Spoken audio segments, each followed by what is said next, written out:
Hello friend, টুনি আর মন্টু আজকে দুজনে যায় একটি বার্গারের দোকানে। আর সেখান থেকে অনেক রকমের চাইনিজ খাবারের অর্ডার করে। আর তখনই ভাবলো যে না, একটি বাবা প্যাটিস খাওয়া যায়। আর তখনই একটি বাবা প্যাটিস কিনে নেয়। আর বাবা প্যাটিস কিনে নেওয়ার জন্য টুনি মন্টুকে বারবার রিফিউজ করে, কিন্তু মন্টু চুপ করে দাঁড়িয়েছিল পয়সা খরচা হওয়ার ভয়।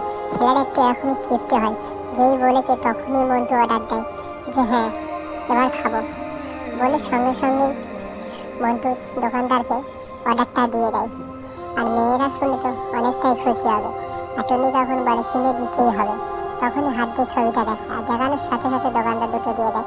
এবারে মন্টু বলে সেই তো কিনে দিতে হয়েছে, তো দুজনেই খুব খুশি।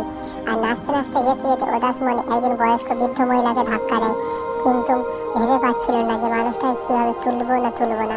আর তখনই টুনি বলছিল যে তুমি ধরে তুলে দাও।